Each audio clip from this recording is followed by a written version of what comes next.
think we should be live. Yeah. Okay.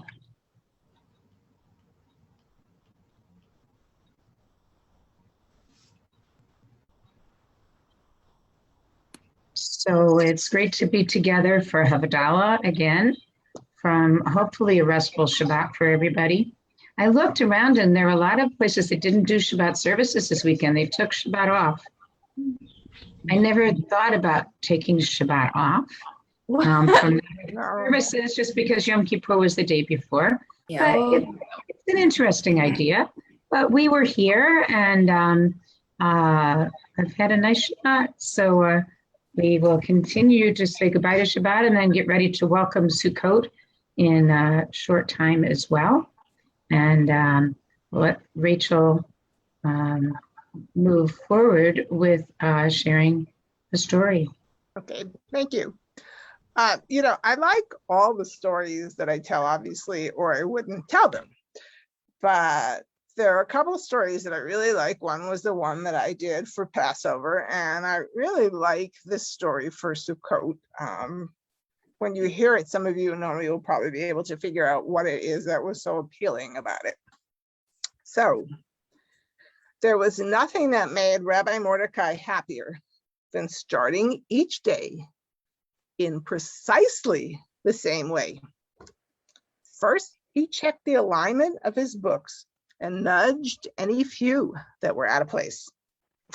Then he would drop a coin in each of his 3 tzedakah boxes in exactly the same order. The fund for widows, the fund for orphans, the fund for new books. Clink, clink, clonk. And then he would kiss his children as they went off to school. Oldest first, youngest last. So what would happen if you didn't kiss them in the right order? They'd all get kissed, his wife Ruth would say, sighing when he lined them up each morning to kiss them. Rabbi Mordecai always says, it matters to me. Rabbi Mordecai usually looked forward to his trips to the market, but today was the day before Sukkot, and each of his 2,590 steps from his house brought another worry. The roof of his sukkah, had he cut all the branches exactly the same length? He would probably have to rearrange the children's decorations a few times. And, well, he would never say anything, of course, but the carrots in Ruth's simmus were cut in different sized chunks and sliced every which way. Rabbi Mordecai grimaced. He knew what she would say if he mentioned it. I don't blame him for that one. I don't blame Ruth. But it did matter. It did. He tried to distract himself instead by thinking about what he could control. He was going to spend the next few hours at least poring over a cart with lulavim for Sukkot. He would pick the greenest lulav with the tightest, most beautifully arranged branches. He would make sure the palm branch in the middle was perfectly straight, and that the willow on one side was exactly the same height as a sweet-smelling myrtle on the other. And the etrog he would choose. Oh, he began to walk more quickly just imagining it.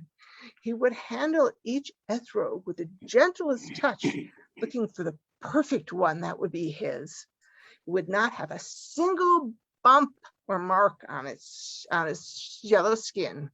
Oh, and the sharp, lemony fragrance, he could smell it just now. He could picture himself saying the blessing with the lulav in one hand and the etrog in the other, and the shining faces of Ruth and his children standing from tallest to smallest, naturally, would be gathered around the sukkah as he shook the lulav and etrog in all different directions to show that God was everywhere. Ah, he sighed, dizzy with anticipation. Just so. And he was so thrilled that he burst into happy tears at this vision of perfection. Oh, Rabbi Mordecai, called a voice close by. I see you're miserable too. His beautiful dream popped into a million pieces. He was about to answer that his tears, on the contrary, were of the highest joy, But the voice interrupted him again before he could speak, saying, "Oh, what a pathetic wretch I am." At the side of the road sat Minna the water carrier, sniffing and whimpering. Her hair was disheveled and her apron was filthy. Beside her lay a skinny horse in the mud, alongside a broken down wagon it had been pulling. "Oh, what will become of me without my poor horse?" the woman wept. "I made him work too hard, and now look, poor thing." Rabbi Mordecai cleared his throat. Surely he could offer her some comfort. "I'm sure it's not your fault," he said. But Minna just covered her face with her apron and groaned into it. "Oh, without him, how can I carry water to my customers? I'm ruined." Rabbi Mordecai glanced back at the road. "Only 100 paces to the market. No, maybe 110. I'm sure everything will work out for the best," she said weakly. The woman rocked back and forth. "Oh, how will my poor children ever survive?" she said. "We have nothing. Oh." Now, Rabbi Mordecai knew what he had to do, but he hesitated a moment before doing it. Of course, he thought, "I will give my holiday money to this poor woman," but that means he couldn't go in his imagination any further, because then he would have no lulav and no esrog, which would leave a gaping hole in his perfect holiday. "Look," he said to Minna, thrusting the coins into her apron pocket. I just found this money. Maybe God meant me to find it so I could give it to you and you could buy a new horse." And he ran off before the surprised woman could thank him. He was so upset, he didn't even remember to count his steps. When Rabbi Mordecai got home, he walked around his family's sukkah with a distracted air. His oldest daughter grinned with pride as she showed off the roost branches, which were spaced just so.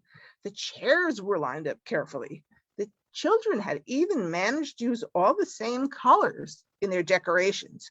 It was the tidiest sukkah ever, but it didn't cheer him.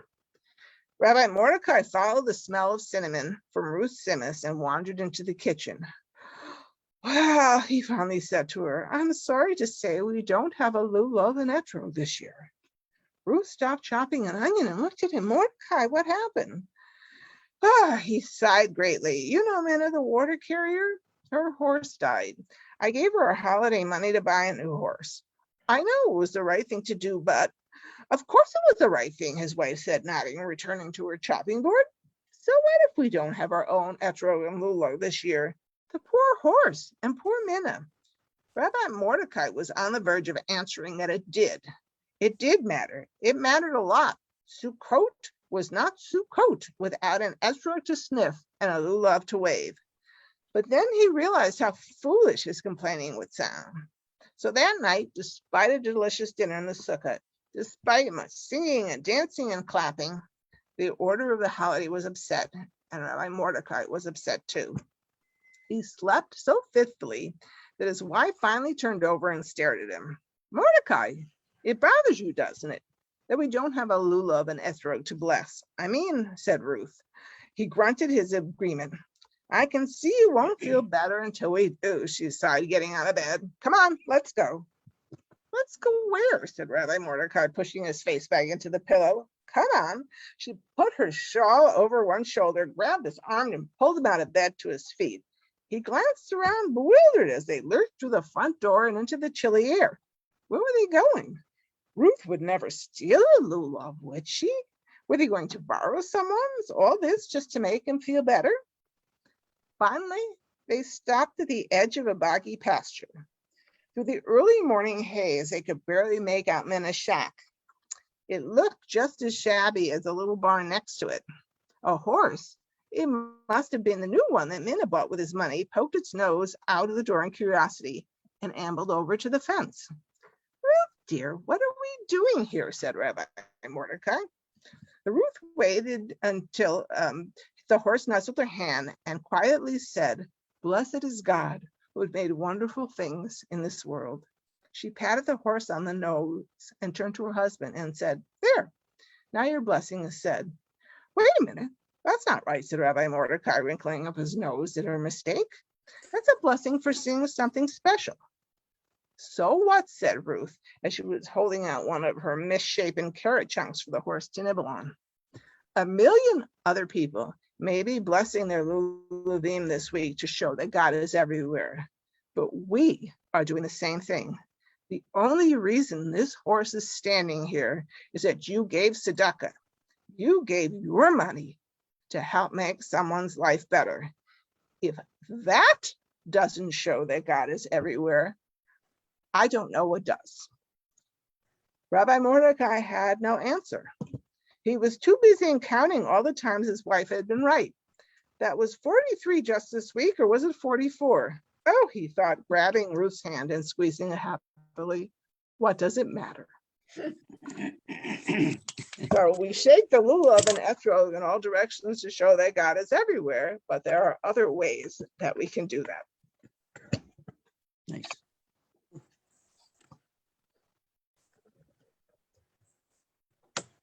Thank you for the story and for the opportunity to think about God being everywhere and what that can mean for us, and the ways that we can do things and when things don't go according to plan.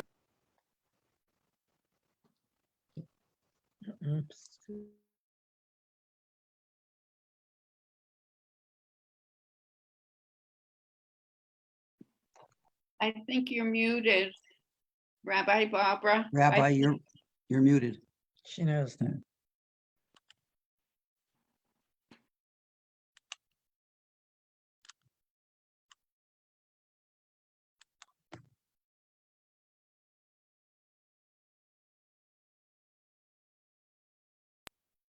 I thought I had unmuted before, so my apologies about that. I was trying to put everything in the chat for Havdalah. But it is always interesting about when can we, what the expression, turn on a dime and do things differently when things change. And sometimes we need a quarter or whatever the larger coins are than a dime these days, maybe, because we seem to be turning a lot. But we can still do it and count and be appreciative in different ways. I'm not the one who has everything exactly even though, so that isn't me, but yeah. I was posting something about putting up my sukkah, and I have a colleague who said she's never had her own sukkah. And I am very thankful that I've been able to have my own sukkah. And really it was the first year when we were first just married, and so we were still students. But the congregation where Kevin was serving had a parsonage for their student cantor. And we were told that the cantor hosted the congregation for lunch the second day of Sukkot, which means that after the break front for my dishes behind me, the next purchase we made was a sukkah. I was there. Yeah, Ruthie came and helped me make a lot of egg salad and tuna salad. Because it was a weekday, so it wasn't like a huge number of people, but that was, one of the first purchases. So what's still the same is the frame. It's a pipe awning frame, but what I've been using for the sides and the stock on the top has changed over the years. But it's still the same frame. And so that's from 1983 is when we got that frame. So it has traveled from the East Coast to the West Coast to the Midwest and back east again. And it's a sturdy frame. So one year when there were terrible winds, it turned around total directions on the back patio, but it stayed up. It never went down. Another year I shoveled the snow off the roof of it. That was one of the years I was up here. And it snowed. I went down there and literally, it was only a week after Sukkot. It wasn't like I waited till Thanksgiving to take it down that year. Other years, yes, but literally I was up on a step ladder and was using a shovel to get the snow off the top. So anyway, so Sukkot is a fun time, and we will be there soon enough. So next week we'll do Havdalah from the Sukkah. For those of you who have candles, if you want to light your candle. I still know how to light a match, but the fan is blowing too much on it. 1 second.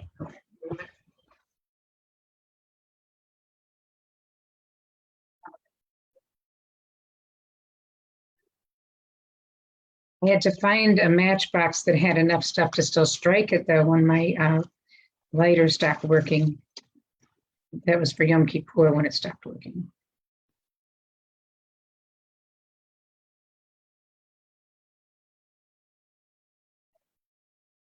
I hope we didn't disappoint the children that we didn't have them come up to hold things for Havdalah this year, Yom Kippur.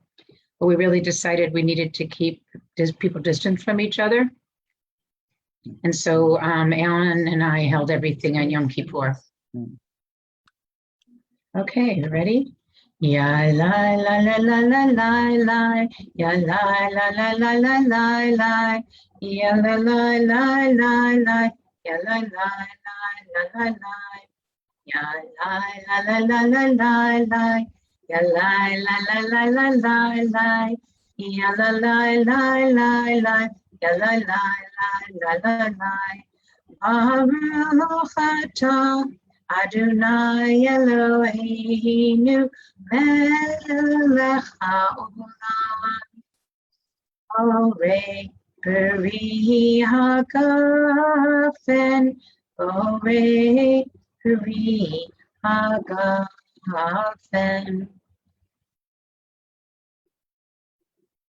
Ya la la la la la la la, la la la la la la la la, ya la la la la la, ya la la la la la la. Baruch atah Adonai Eloheinu melech haolam orei minei v'samim orei minei v'samim. Ya la la la la la la, ya la la la la la la la, ya la la la la la, ya la la la la la la. Baruch atah Adonai Eloheinu melech haolam orei me'orei ha'esh orei me'orei ha'esh. Ya la la la la la la la, ya la la la la la la la, ya la la la la la, ya la la la la la la. Baruch atah Adonai Eloheinu melech haolam hamavdil ben kodesh lechol ben or lechol shech ben yom hashvi'i l'sheshet yemei hamaseh. Baruch atah Adonai hamavdil ben kodesh lechol.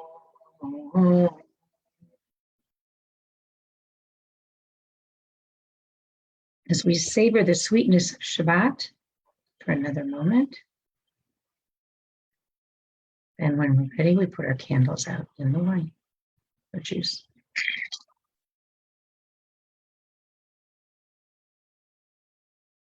Eliyahu Hanavi, Eliyahu Hatishbi, Eliyahu, Eliyahu, Eliyahu Hagiladi, Bimheira v'yaminu Yavo Eleinu, Imashiach ben David, Imashiach ben David, Eliyahu Hanavi, Eliyahu Hatishbi, Eliyahu, Eliyahu, Eliyahu Hagiladi. I invite you to unmute so we can sing Shavua Tov together.